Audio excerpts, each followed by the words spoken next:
YouTube, I got another one for you. I know everyone has been talking about the Immortal in PvP, but this gun has added so much to the PVE strand builds in the game.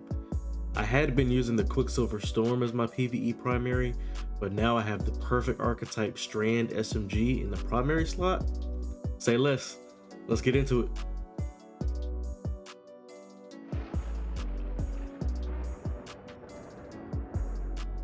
Grenade damage, check. Crowd control, check. Fast grenade recharge time, check.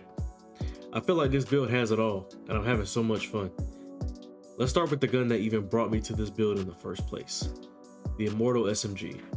I had a chance to play trials a little bit last week, and I landed a demolitionist role while I was on the hunt for a PvP god role. So I figured I would take this into PvE and see how it did. Of course, just like PvP, it shreds. So now we have a true alternative to the Quicksilver Storm, Strand, Primary, and PvE. And it's beautiful. But I added it with the exotic Verity's Brow. Verity's Brow exotic perk states that weapon final blows with a damage type matching your subclass energy grants death throws, which provide a grenade damage bonus and grants you grenade energy. When you have death throws and throw a grenade, nearby allies gain greatly increased grenade regeneration for a short time. So now that we have the perfect PvE strand submachine gun in the Immortal, anytime we get kills with it, we're going to increase our grenade recharge time and increase our overall grenade damage just by getting kills with our gun. And we are pairing this with the fragment Thread of Generation, which states that dealing damage grants grenade energy. That's it. Simple. Doing damage in any way is going to grant us grenade energy. This has been one of the best fragments we've ever had, and has really made the Strand subclass so much more fun to play with. And since we're combining it with death throws, which already increase our grenade recharge time, plus demolitionist from the Immortal SMG, this thing can get kind of nutty. That's 3 things that will give us crazy grenade cooldown, and if we get multiple stacks of death throws all the way up to ×5, those grenades will be doing 50% more damage per nade.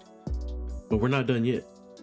Remember, we still have the Strand aspect Mind Spun Invocation, which states that if we hold and consume our shackle grenade, we will activate Weaver's Trance, where final blows while Weaver's Trance is active creates a suspending detonation. It's important to note that any final blows while Weaver's Trance is active will trigger that suspend effect on anyone that you kill and surrounding enemies.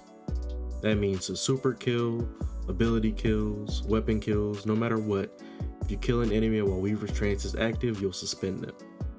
This is great for the mob density that we're seeing nowadays in a lot of our activities, and it's really just one option that you have because you can still throw your normal shackle grenade and it'll be doing increased damage up to 50% thanks to Verity's Brow, and you'll have a guaranteed suspend detonation effect on anywhere you throw your grenade. So it's really a win-win, and you have 2 great options to trigger suspend detonation effects. As you can see, I'm getting these grenades over and over. Very, very strong grenades back in 4 to 5 kills thanks to my Immortal SMG demolitionist perk. And on top of all of that, remember, thanks to Verity's Brow, whenever I throw a grenade, nearby allies gain greatly increased grenade regeneration for a short time, which is usually just my wife. You're welcome, babe. And now for the stuff that's going to tie this build together completely. You're going to want to make sure that you have on the authorized strand mod, which makes the armor energy cost for any armor mod affecting your strand weapons to be significantly discounted. This makes them cost 1 energy instead of 3, which means that you have more room to stack or add other mods as you wish. Then you're going to want to make sure that you have on the artifact perk Allied Unraveling, which states that rapid final blows with a strand weapon grant your weapon unraveling rounds, and with a longer duration near allies. Unraveling rounds are really the icing on the cake here. Anytime I get a kill with my Immortal SMG, unraveling projectiles will spawn and track nearby enemies, doing damage to them, very similar to like Siva nanites on the Outbreak Perfected Pulse Rifle.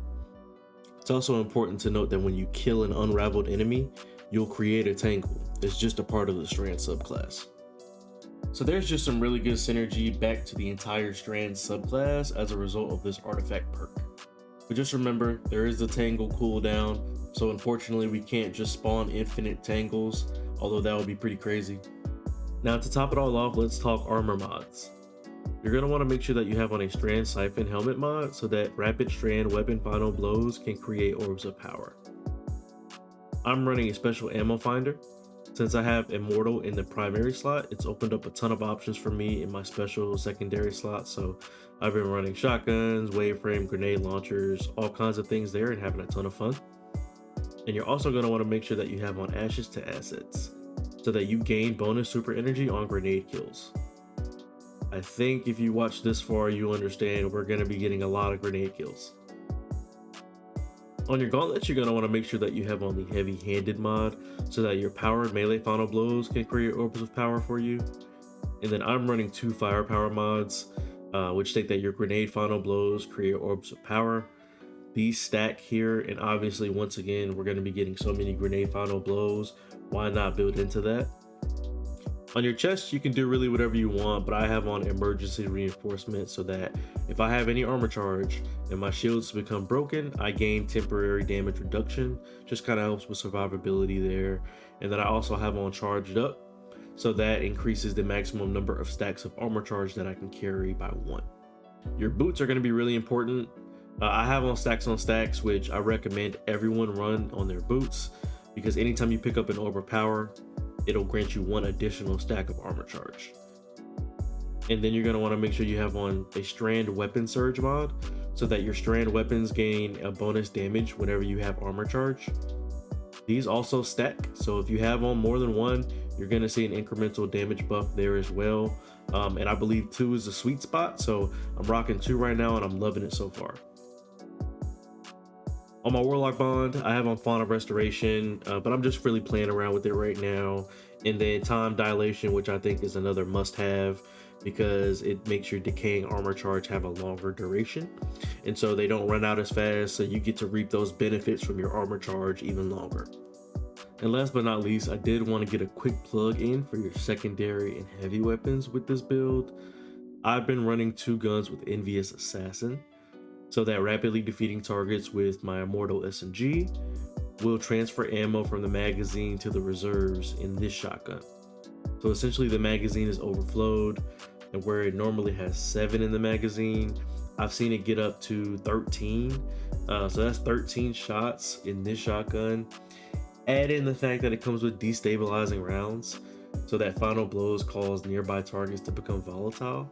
And you have a volatile shotgun with 10 to 13 shots in the mag at all times, just from you killing stuff with your Immortal SMG. And I'm sure you've heard about it, but the Regnant grenade launcher is no joke. This thing also has Envious Assassin, so I'm overflowing the magazine while killing things with my other weapons. And then it also has Explosive Light. So as I'm picking up all of the orbs of power I'm making from rapid strand final blows, grenade kills, etc., this is going to increase the next projectile's damage. I think this stacks up to 6 times, and so the DPS you can put out with this gun is insane. Bungie just said that there was a weapon balancing patch coming that would be buffing non-SMGs, so I'm really hoping that pulses and scouts become usable again, as this would open up so many more options for our special weapon. Imagine having the Immortal SMG and then an amazing scout rifle or pulse rifle for long range engagements. I might not ever take this build off. Overall, it's just been a nice change of pace using this setup in PvE content, and I love using this submachine gun specifically in PvE, not just PvP.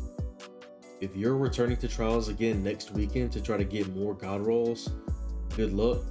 But I really appreciate y'all tuning in. Hope you have so much fun using this build just like I am, and as always, peace.